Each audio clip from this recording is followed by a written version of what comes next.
भर जाति को राजभर क्यों कहा जाता है? यह प्रश्न कई लोग पूछते हैं।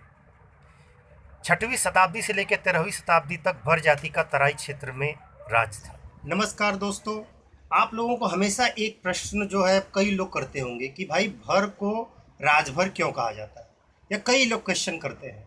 लेकिन वे लोग उनसे क्वेश्चन नहीं करते हैं कि भाई यादव को अहिर क्यों कहा जाता है, या अहिर को यादव क्यों कहा जाता है, कुम्हार को प्रजापति क्यों कहा जाता है, और ऐसी बहुत सारी जातियां जैसे गरडिया जाति को पाल क्यों कहा जाता है, कोयरी को पटेल क्यों कहा जाता है, या मौर्य क्यों कहा जाता है। पटेल मौर्य अलग अलग है। तो इस प्रकार से लोग हमें ही क्यों क्वेश्चन पूछते हैं कि भर को राजभर क्यों कहा जाता है। तो यह उत्तर मैं आपके सामने लाया हूँ। आज का गजेटियर देखिए, सुल्तानपुर गजेटियर है, 1903 का गजेटियर है, काफ़ी पुराना सरकारी दस्तावेज है, कोई प्राइवेट किताब नहीं है। ये कोई प्राइवेट किताब नहीं है, ये कोई प्राइवेट जो है कोई ऐसा बुक नहीं है। यह जो है सरकारी दस्तावेज है जिसे कोर्ट मान्यता देता है। और अब हम चलेंगे पेज नंबर 82 पर, जहां पर इस प्रश्न का जवाब है कि भर को राजभर क्यों कहा जाता है।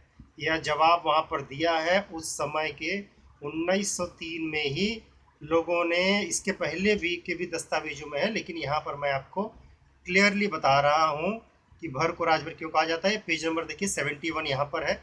ऐसे देखा जाएगा तो 82 पड़ जाता है, जो स्कैन कॉपी है।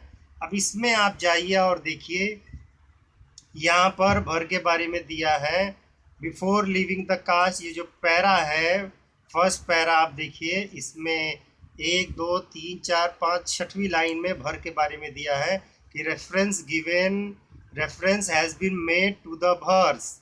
भर के बारे में रेफरेंस दिया है। और इसे राजभर क्यों कहा जाता है, तो उसे यहाँ पर लिखा है कि most of them belong to the sub division known as Rajbhar and this has been taken as a proof माने सबूत of their former supremacy। यह बता रहा है कि यह सबूत है, भर के साथ राजभर लगाना एक सबूत है भूतकाल में उनके उच्चतर स्तर पर होने की। भूतकाल में उनके उच्चतर स्तर होने की, यानी कि भूतकाल में वो राजा थे, इसका यह सबूत है। इसलिए भर जो है वह राज लगाते हैं और राजभर लिखवाते हैं।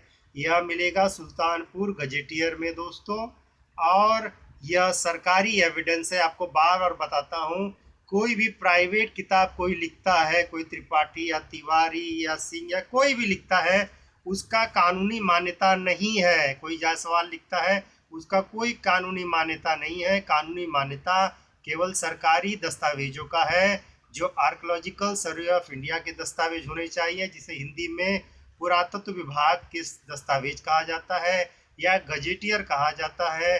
गजेटियर राजस्व विभाग से संबंधित दस्तावेज है।